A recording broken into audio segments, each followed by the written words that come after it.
Welcome into the Russ Joy Show on a wonderful Wednesday. I'm Russ Joy. You figured that out because you're smart. Well, let me tell you, I always tell you that you're smart, but you're very smart. And it's also the name of the show. Now, if you've been keeping up with the program, which many of you do, you'll know that we did a show yesterday. It was over an hour of hilarity on Tuesdays. We broke down the NBA All-Star Game, the Four Nations face-off, and a whole lot of other stuff. Jalix Hunt, Nolan Smith clapping back at Emmanuel Acho. If you missed the show, if you had no idea that it happened, you can go find it wherever you get your podcasts, as well as on YouTube, X, and Facebook. Today's show a little bit different. We're going to dive into a couple of Eagles-related topics, and then I want to just get a general feel of the population. Where's your excitement at right now on the Philadelphia Phillies? Because I keep lamenting the fact that sooner than I expect, the Flyers season will end, the Sixers season will end, and it'll be me, you, and the Phillies. Oh, by the way, I totally forgot, but the Union made a big signing. Maybe we'll talk about that a little bit more on Friday. But the Union set a club record with a $3 million transfer fee. Apparently now we do, in fact, talk about Bruno. Oh. That'll probably be a Friday topic. But I want to get out to all of the hilarity that's going to happen.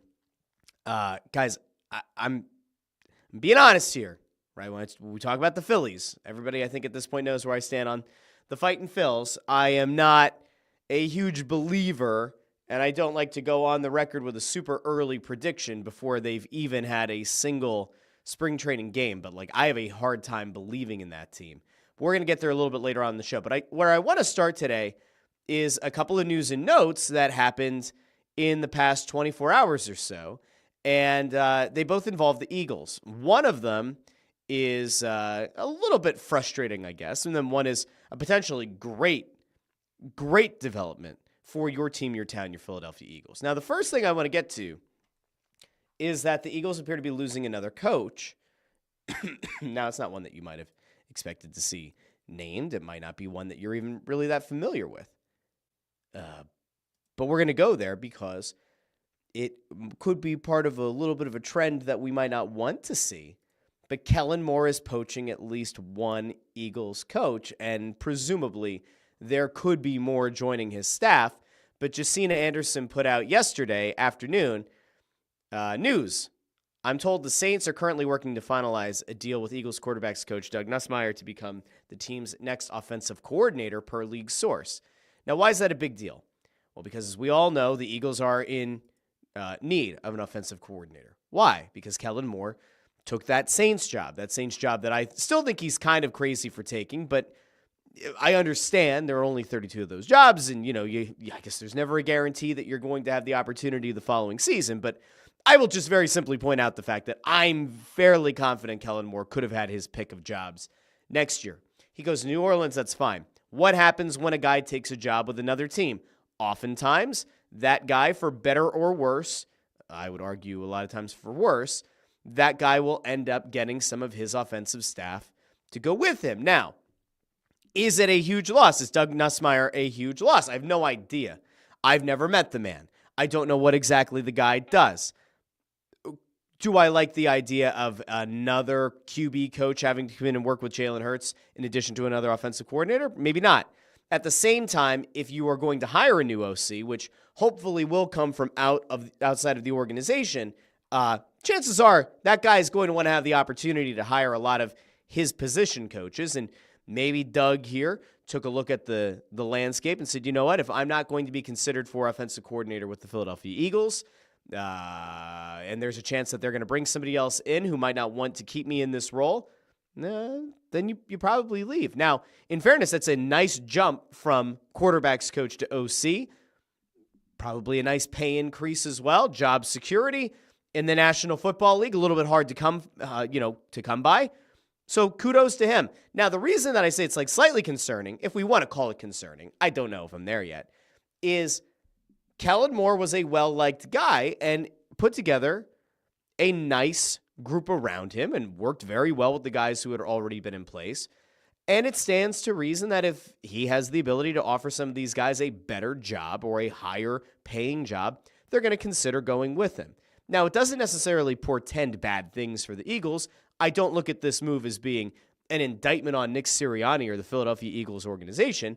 But, like, if you have the opportunity to become an offensive coordinator, you could certainly do worse than doing that with somebody that you worked with closely on this Super Bowl winning offense. So kudos to Doug. All the best to you in your future endeavors. It does lead to a question, though, and that question is, what the hell are the Eagles going to do at OC?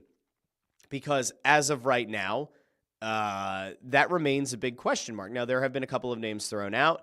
One of the names that was kind of bantied about for a bit was not exactly panned by Jalen Hurts, but it wasn't one that I think got like a resounding endorsement.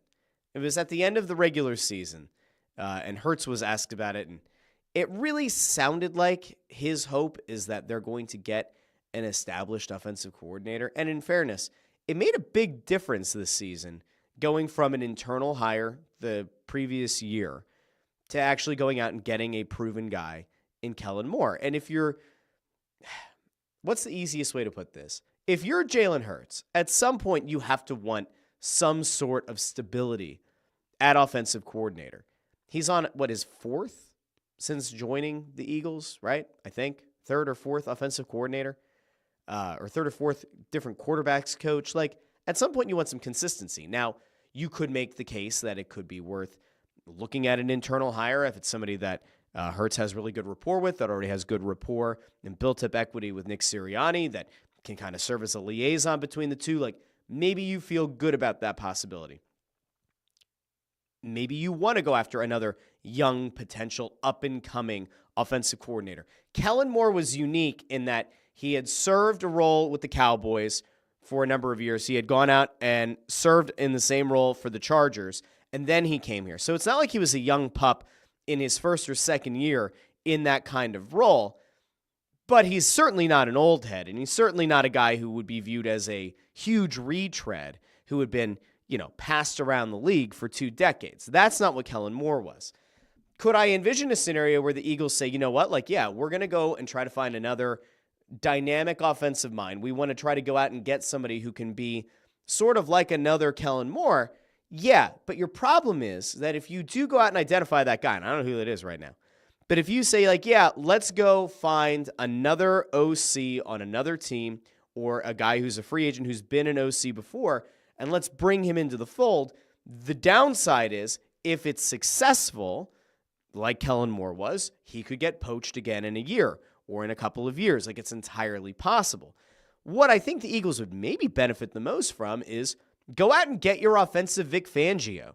Go get your career offensive coordinator who will have no aspirations of taking a head coaching job, and get a guy who's willing to come in here for 2 or 3 years that has the pedigree but also can provide that stability so that year over year, Jalen Hurts isn't having to learn a new system. Now, I get it. Conceptually, you could make the argument that a lot of the main strategies and a lot of the main ideals of the offense come from the Nick Sirianni mind and the Nick Sirianni playbook, and that Kellen Moore probably had to adapt what he was doing to fit within the constraints of Nick Sirianni's football mind. And to some extent, that actually maybe works out here because it does still provide a level of consistency. But if it's me, and I'm looking at how do I make sure that Jalen Hurts continues that ascent into that top tier of quarterbacks, where I believe he is, where I believe as a winner, he certainly is in the top 3 in this league, the way to do it is to provide him consistency.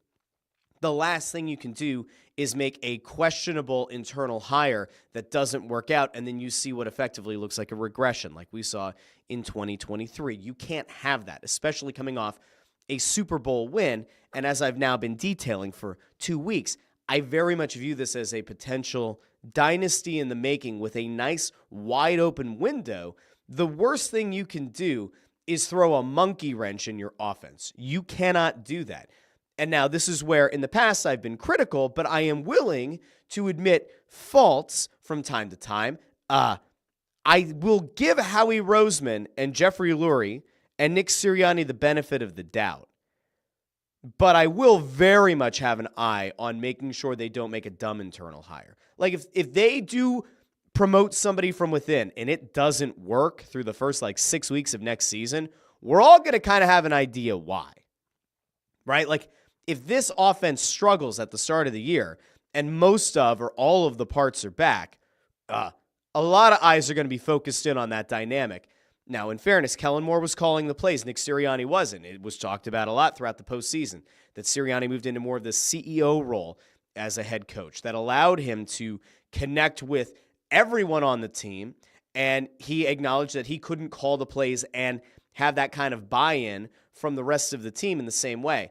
I don't think that an internal hire comes with the kind of equity that a Kellen Moore had coming in here with the experience that he did. Now, who's that guy? People have said, oh, what about, let's bring back Doug Peterson. Hey, I'm telling, hold on. Do I go Gruden here? I'm telling you, man, what you do, man, you take two guys. I love having two guys who have got great experience, man. We're talking about a guy who won the Eagles their first Super Bowl as head coach. You want Philly? Philly? Yeah, I'll take Philly, man. I'll take Philly. Won them a Super Bowl 52. Dougie P. He's got the visor. He's got the middle part. I took a side part today. Hold on, let me do the middle part. I don't have a visor because I'm not a serial killer or whatever. But here we go, man. We're going to go middle part here. You get Dougie P, man, with the visor. He won you Super Bowl 52. We trust Dougie P. You put him together with Nick Sirianni, man. 2 Super Bowl appearances in 3 years, man. And most recently, won you Super Bowl 59. You put those two guys together, man. That's a match made in heaven. Football heaven. I love that. All right, we're out of Gruden mode. Doug Peterson, no. Absolutely not. Now, in fairness, I don't think Doug Peterson's a bad coach. I think the Jacksonville situation is horrific and atrocious and unenviable. What about Frank Reich? Could Frank Reich make sense? Frank Reich had a lot of success here. Then he went off to Indy. Not as much success. Could Frank Reich be a good hire for the Philadelphia Eagles? Stands to reason that he still has a good offensive mind, and maybe he's better suited to be an offensive coordinator. And oh, by the way, happens to have had a little bit of success here in Philadelphia. Could Frank Reich be on the table? Remains to be seen. I don't know. Sometimes you wonder about the dynamic of a guy leaving a team to go off and take the head coaching role. It doesn't work out. Does he feel a hesitance about the appearance that he's crawling back to his old team to take on the same role, to be the offensive coordinator again? I don't know. Does the organization negatively view the guy for having left, and then things kind of fell into a little bit of chaos, and then they never ended up kind of pulling the nose up on the thing? Like, is that where we're at with Frank Reich? I don't know. But again, if it's me, I'm looking for my Fangio. I'm looking for my offensive Fangio. I want stability, and I want somebody here with a proven track record. And I think that as you're coming off of a Super Bowl win, and again, with that dynasty window open, now is not the time to experiment with an internal hire. That's just where I'm at. Now, again, I don't know jack shit, right? I'm not in those meetings. I don't know this coaching staff. I don't talk to these players. I couldn't tell you the first thing about the dynamics within the quarterback room, the offensive team meetings. I don't know. If there's somebody that you have total buy-in from Jalen Hurts, Saquon Barkley, A.J. Brown, Devontae Smith, the O-line, your sister's ass, fine. Let's just have that guy take over. That's fine. But it better be pretty clear to the public that if that internal hire is made, that it was done after consulting with the star players on this offense and that everyone had, this guy had unanimous buy-in. That's the kind of thing that the Eagles organization will have to do if they choose to go the internal hire route. If they go outside of the organization, we'll critique it, right? We'll scrutinize it. But if it's a smart hire, we'll probably laud it. I don't know where they're going to go. But I am really quickly going to go out to a guy who knows a little bit about coaching in the National Football League, to varying degrees of success. I actually want to go out to Coach Mangini. Because Mangini had 3 things that he said the Eagles are going to have to do or are going to have to address this offseason in order to have a chance to win another Super Bowl this year. One was linebacker, which we're not really going to get into here. Obviously, re-signing Zach Bond is going to be a priority. We did get a little bit of a positive update on another free agent, which we'll get to on the other side of Mangini. But his big thing is this team desperately needs to make sure that they have the offensive coordinator nailed down. And so I'm going to throw it out to a guy who's coached in this league. Let's see what he thinks in terms of stability at the position. Hire an OC that's going to be able to maintain the progress they have. Okay, so that last time they were at not won a Super Bowl, went to a Super Bowl. Okay, they lost their coordinators. Steichen left. They tried to replace them. That didn't work out. So they Did not. replaced them again the following year. They get it right this year, and now they're in a situation where, as Kellen Moore leaves the building, if they get a new OC from outside the building, he's got to have a little cachet.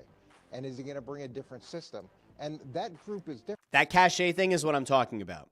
If you make an external hire, which is totally fine, and I probably prefer, to be honest, just in theory, as opposed to the internal hire, the guy has to have had some success in this league. Again, it can't be an experimental hire. This needs to be somebody who comes in and is a stone-cold killer. When Vic Fangio was brought in to take over this defense, yes, there were Miami players who were, celebrating in the streets because the big bad man who said things that were hurtful and harmful or hurt their feelings, I should say. The bad man was gone. Oh, we don't like Vic Fangio in Miami. He's too hard on us as players.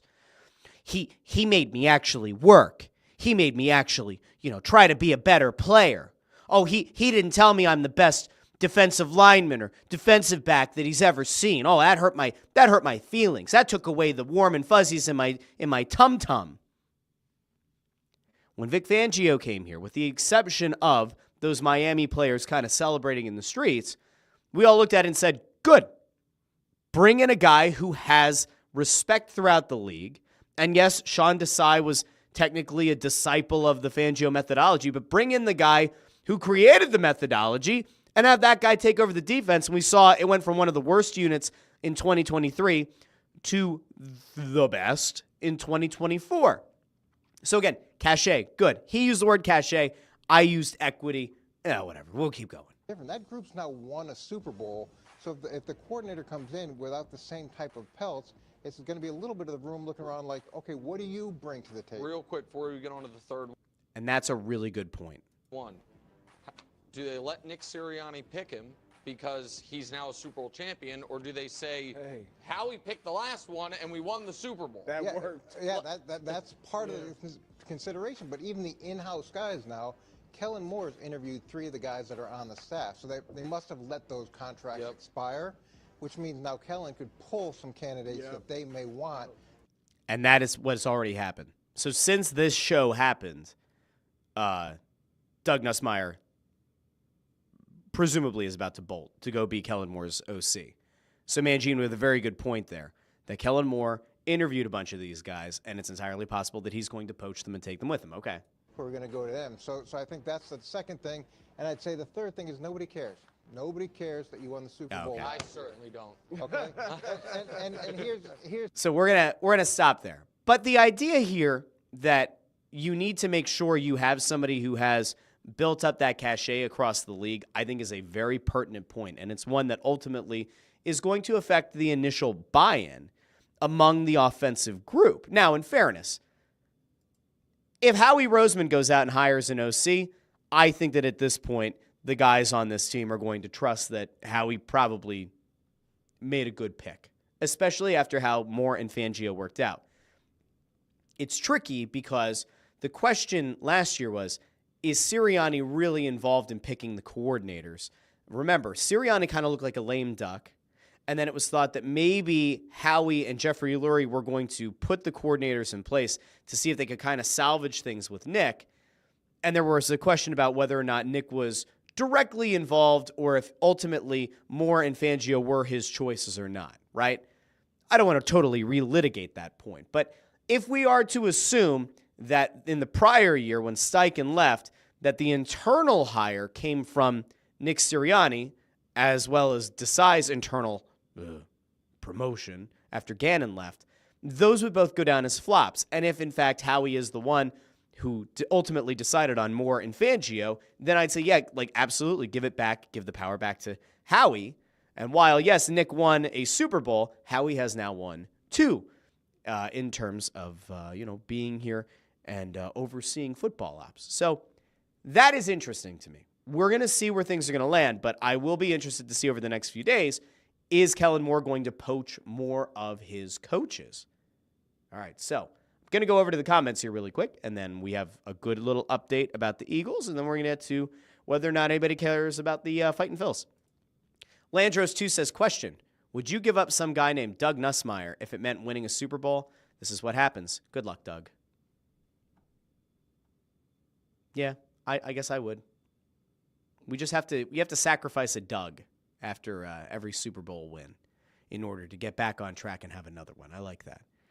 Landro says, all these assistants are getting head coaching gigs. Howie has done a fantastic job getting quality guys in here, and Howie we trust. The guy bleeds for this city. Jim Cochran over on YouTube. I think Frank Reich is free. Let's go back to the future. Listen, Frank Reich is going to have some support here. He will. And if Frank Reich comes back here, you know what people are going to focus on? The success in Philadelphia. They're not going to focus on the tenure with Indy. At least that's where I assume this fan base is going to go. We always like to kind of wax poetic about the good and maybe not as much about some of the bad that happened elsewhere. Raymond Supper over on YouTube says, top OCs are simply going to be poached into a head coaching role every year.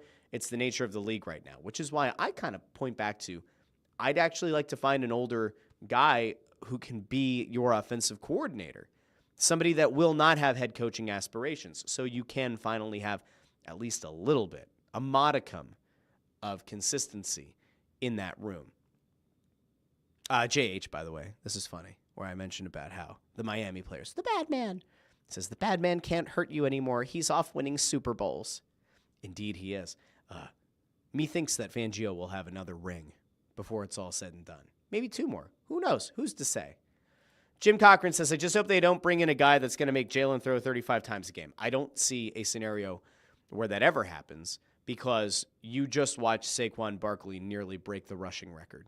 If you're a smart coach and you come into this situation, you look at what Kellen Moore did and you do your damnedest to replicate it. Certainly add your flavor, add some flair. But it's very clear that this team with this line and this running back can very much be a rushing leading team, a rush first team that also happens to have a quarterback who can throw dimes to the best wide receiving duo in the league in A.J. Brown and Devontae Smith. Jamie Calvario says Panthers are still paying Reich $9 million a year.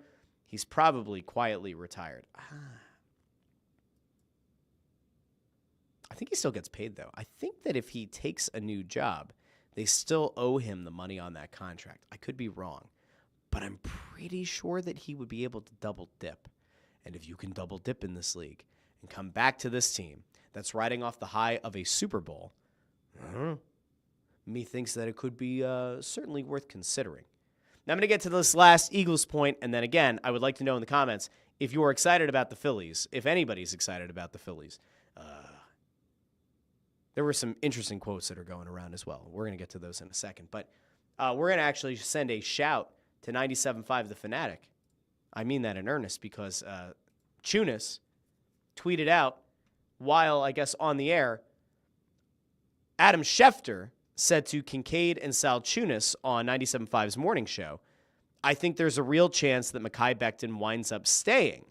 Now, if you remember, there were a bunch, and I mean a bunch of people who hoped that some of the free agents, the Zach Bonds, the Mekhi Bectons of the world, would consider taking a hometown discount. Now, I don't live in a fantasy world, okay? I don't live in this wonderful fantasy world where we say, all right, guys, you just won a Super Bowl. You want to do it again? Take half the money you could get in free agency and like it. That's not where that's not how this works, right? You can't walk up to Mekhi Becton, who, I don't know, probably stands to make, $40, $50 million over the next few years? Not annually, but like $40, $50 million over the next few years. You can't walk up to Mekhi Becton and say, hey, Mekhi, I know that you were thinking you're going to get like $50 million like over the next 2-3 years, but how about instead of that, we give you 22 and a chance at a Super Bowl. Now, Mekhi Becton might just be a mensch, and he just might be a guy who says, you know what, winning is what matters to me the most, and if that flexibility allows you to bring back Zach Bond, and that flexibility allows you to re-sign a few more of the free agents on this team, I'm a team guy, I'm willing to do it. Maybe Mekhi Becton is that guy. I would encourage him to get whatever he can as long as it's in Philadelphia. Don't go. Listen, aside from offensive coordinator, which I think is probably the most important hire of the entire offseason, I would argue that while I think Zach Bond is incredibly important and I hope the Eagles re-sign him, I think that Mekhi Becton is as important or more important because keeping that line together that helped Saquon Barkley nearly break the rushing record, that is something that you do not screw with. You need to keep that line together. The fact that Mekhi Becton went from being viewed as a cast-off, a disappointment, a bust, to being a guy who was part of the most lethal running attack in, a generation, and also won a Super Bowl. I view Becton as important of a free agent as any on this list. If you're able to get him to come back for a little bit less than he would get on the open market, specifically because he found that success he's been looking for this entire time in his career, and he found it here, and you can sell him on the idea of winning another Super Bowl, maybe 2 more Super Bowls, and you sell him on the long-term future that he could have in Philadelphia, if you can do that, awesome. I actually really hope that Mekhi Becton comes back. I think I'm a sucker.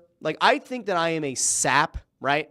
That video of Mekhi Becton sitting with the little kid as the confetti goes over top, right?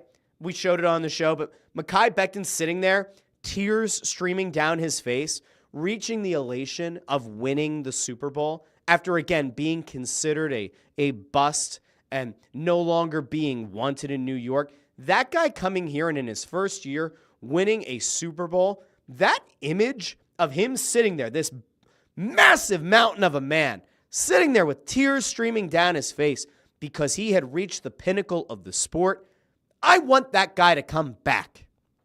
Damn it. So hopefully he'll come back. Now, again, I said this a week ago, 2 weeks ago. I think that ultimately what's going to happen is it's hard to convince guys to take 50%, 60% of what they can get on the open market. What I would expect to have happen is that Howie's going to go in and he's going to work some Howie magic, and you're going to see a bunch of guys restructure their deals, and that might provide the team some additional flexibility to get a few of these free agents back. There was also a big update yesterday. I want to see if I could find it really quick because it could ultimately pay dividends for the Eagles, and it could really help them, and it kind of comes at the best possible time.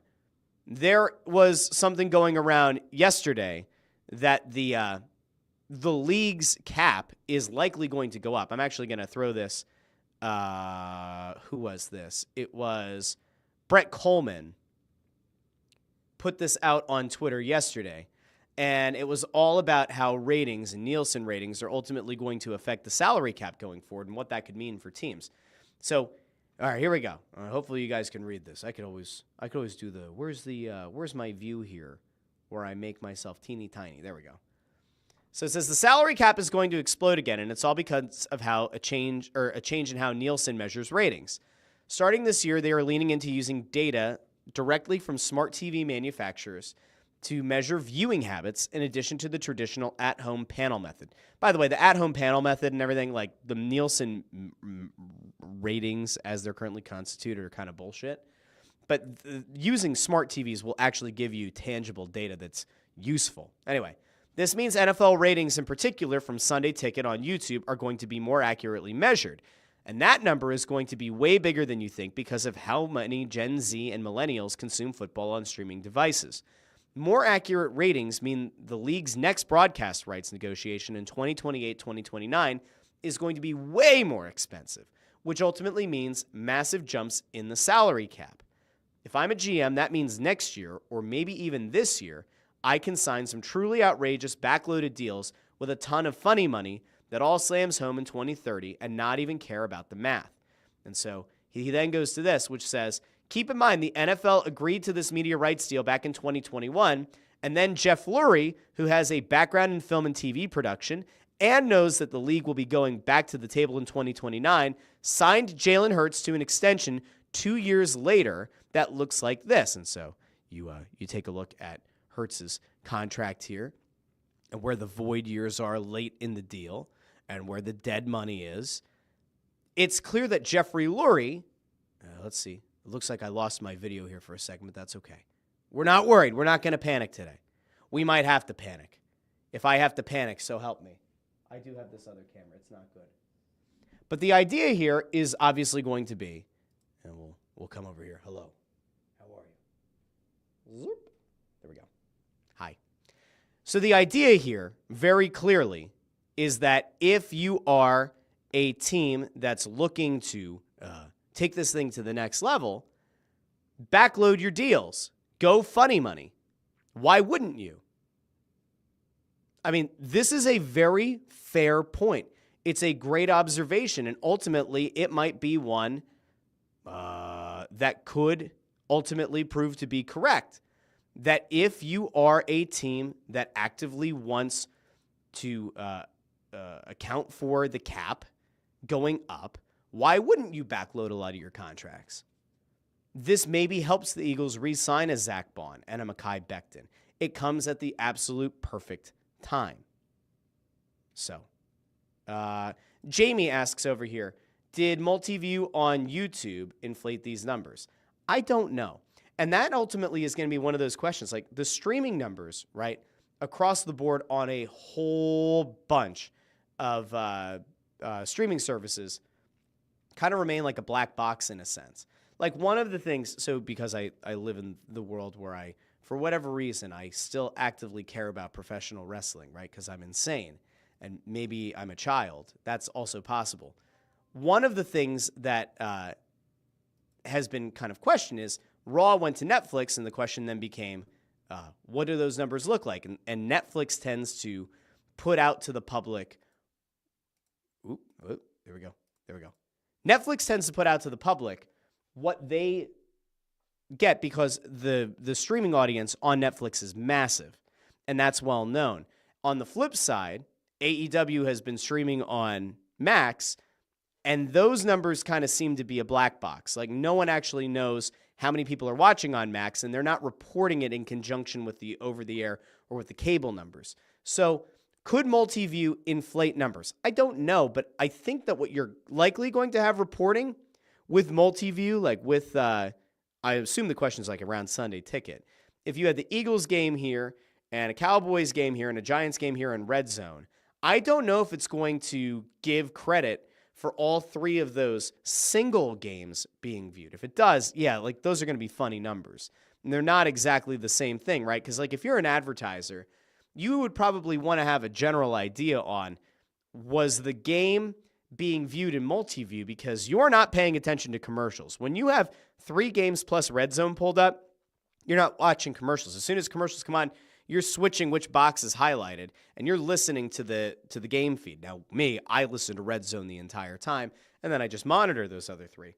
But from an advertising perspective, you want to know that if it said there were 1 million viewers on the Eagles game, that you were getting 1 million eyes, that you weren't getting 300,000 actually focused in eyes and 700,000 eyes in a quad view where your commercials aren't being viewed. So it is entirely possible that like these numbers are going to ultimately look inflated, but I don't know. I will be very interested to know like how they ultimately calculate it. All right.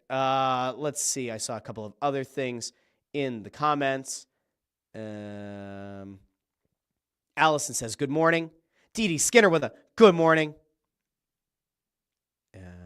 Let's see. There's some other things over here. Jim Cochran.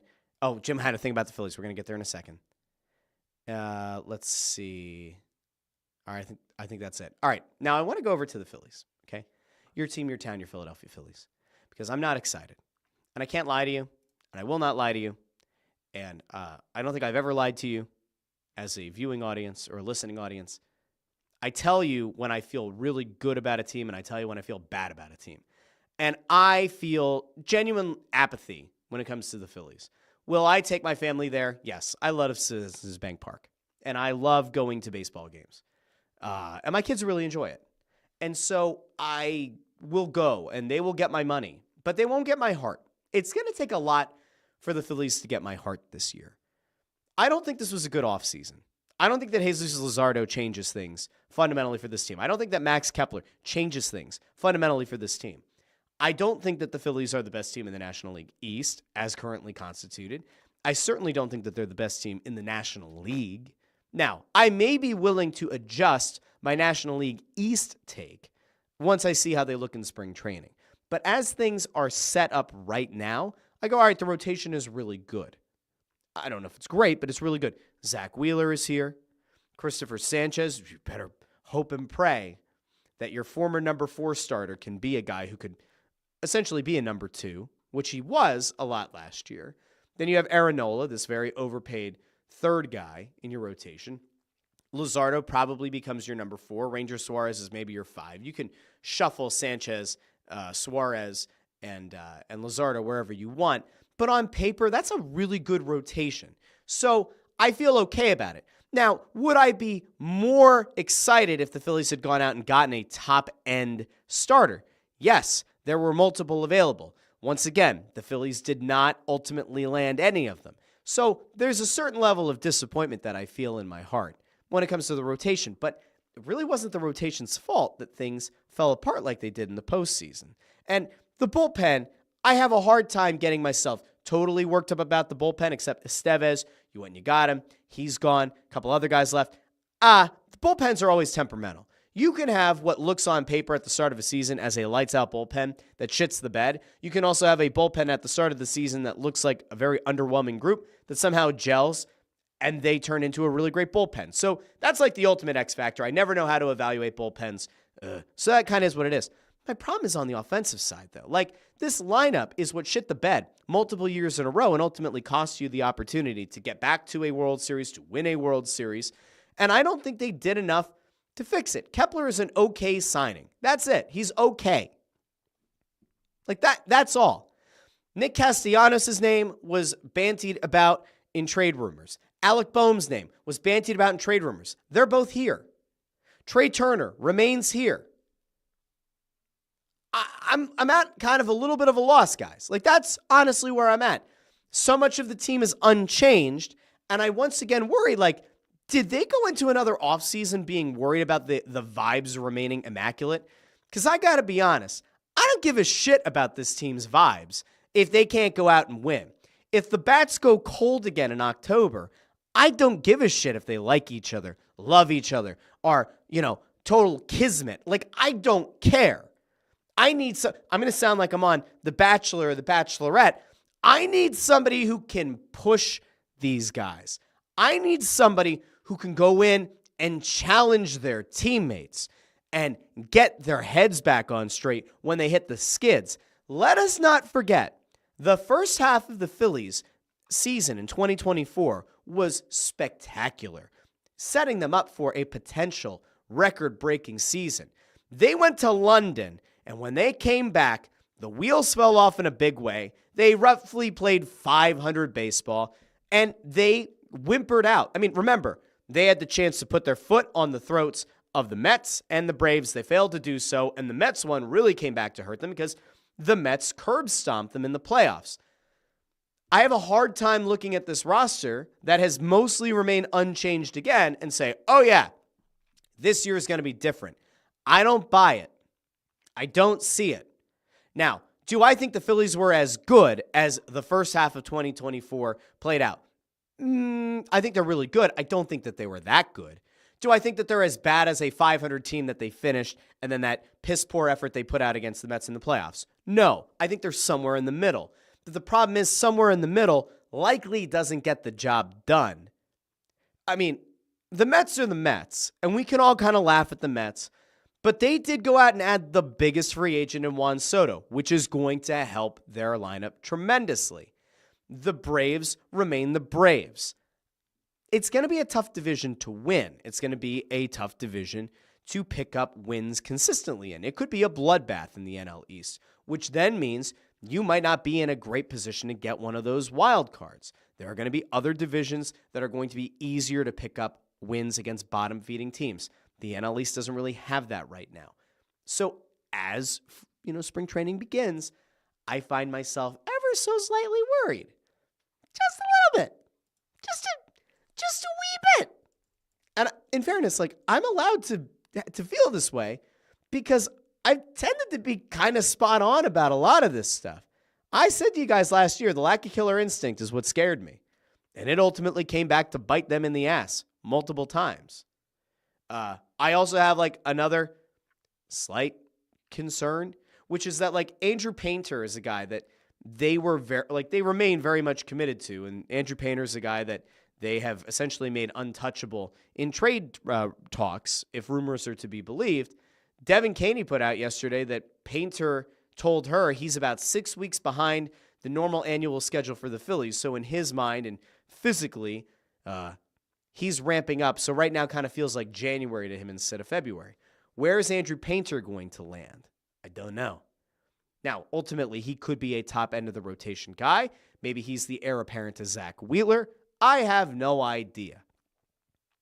But I will tell you that they better hope that the gamble of not including him in potential trades that could have helped last year's team get over that hump and get back to a World Series, they better hope that the Painter gamble, if you want to call it that, pays off. And in fairness, it might. If he ends up developing into being a number one starter in the National League, then cool. Then it was a good call.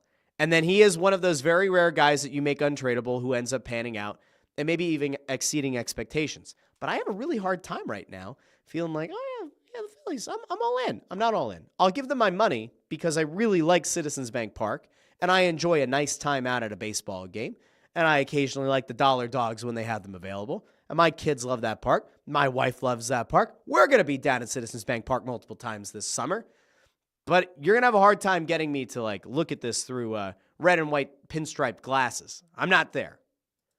Jamie Rollo over on YouTube says, maybe it's just that I miss baseball, but I'm actually excited for the Phils, excited for our pitching staff, and excited that it sounds like they're finally going to change the batting order. I don't even know if that's true, though. There were some projected lineups thrown out that had Trey Turner leading off and that Schwarber would move down. I have no idea if that's going to be real. I have no clue. Lenda Joseph says, hard to be excited for the Phillies, who could finish third in the division if the bats stay inconsistent. The starting rotation might be the only exciting thing I'm looking forward to. And again, I like Christopher Sanchez a lot, but there were moments last year I said, man, he was your number 4, and now you're kind of leaning on him to be the number 2. You better hope that it pans out. And it might work, but I don't know. Jim Cochran notes, I'm excited for the Phillies because it means warm weather is on the way. That said, given the lack of offseason roster improvements, I may use my allotted ticket money to play more golf. Damn. Jim is already out on the Phils. Already out. Kidding, but kind of. JH says, I've enjoyed seeing Aaron Nola on hers ads more than on the mound. Ain't that the truth? Ain't that the truth? D.D. Skinner says, I was a kid in the 80s, been chasing that feeling with them ever since. Yeah, I mean, there have been some nice years.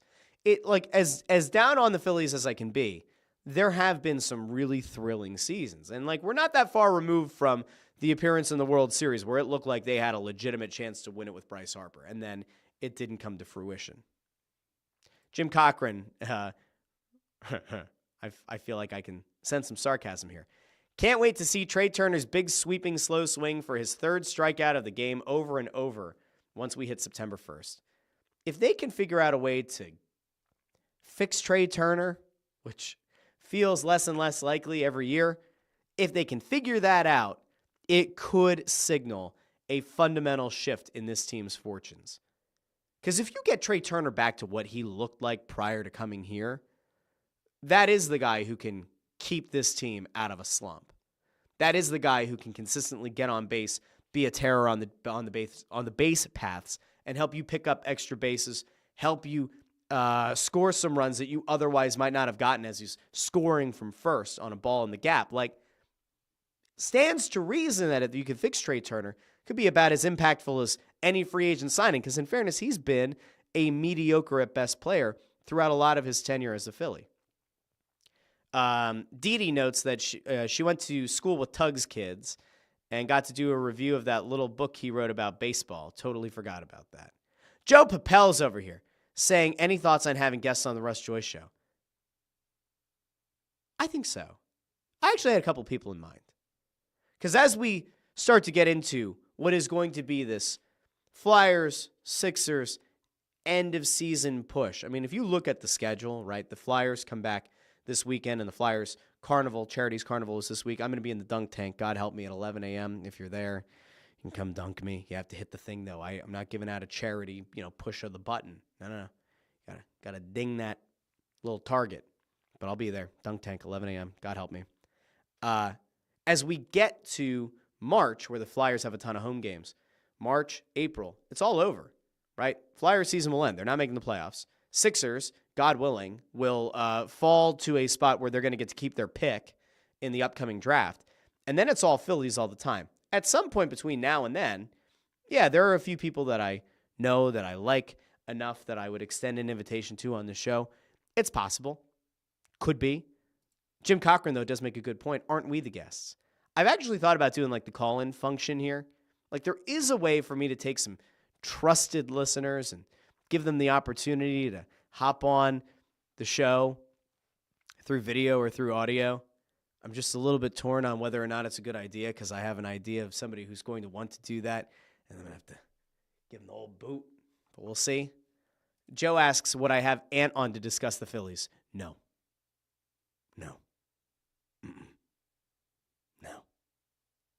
I don't think I will. No.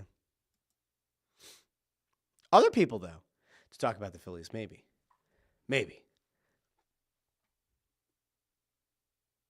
I don't need to get angry on my own show. Ant will make me angry. And the people in the comments figured out who I was talking about before. All right. We'll be back on Friday. I want to thank everybody who joined me live on this Wednesday edition. Well, it's normal cadence. If you missed Tuesday's episode about the All-Star Game, Four Nations, all that jazz, go watch that episode, listen to that episode, download it, leave a 5-star review, like the video, share the video, subscribe.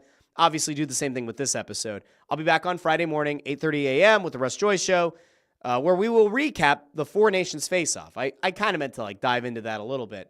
There are a few players whose injury status is up in the air. I think both Kachucks are potentially up in the air. McAvoy's not playing. It's going to be an interesting game. I certainly hope that we are going to see tensions renewed and that we are going to get a hard-hitting bloodbath of a game on Thursday night when the USA and Canada take the ice. I also hope that the American fans in Boston do not boo the Canadian national anthem. As I said yesterday, I just don't like booing anthems. You could make the argument, they don't like what Trump said. I don't give a shit. Don't boo an anthem. So I'm going to remain consistent here. If the Americans boo the Canadian anthem, if I hear, "Oh, Canada, boo, boo," I'm going to be kind of pissed off. All right? Because I'm consistent about it. I just don't like it. But we'll see what happens. We'll see if there is a booing of "Oh, Canada" or not. But I really hope it's a great game. This is ultimately the chance for the NHL, because really it's essentially an NHL/international tournament.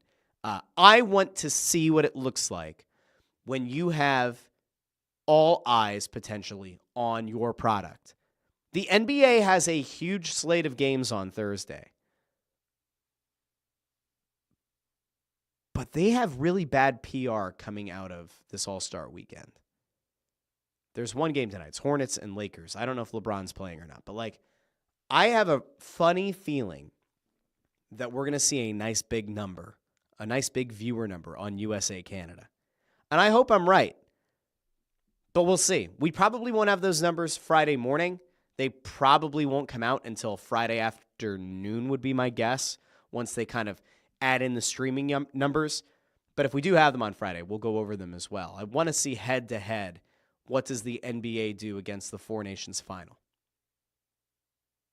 But anyway, I will talk to all of you Friday morning, 8:30 here on the Russ Joy Show, and I will be back tomorrow, Thursday, with an episode of It's Just Wrestling. And thankfully, my voice feels like it's almost 99% back.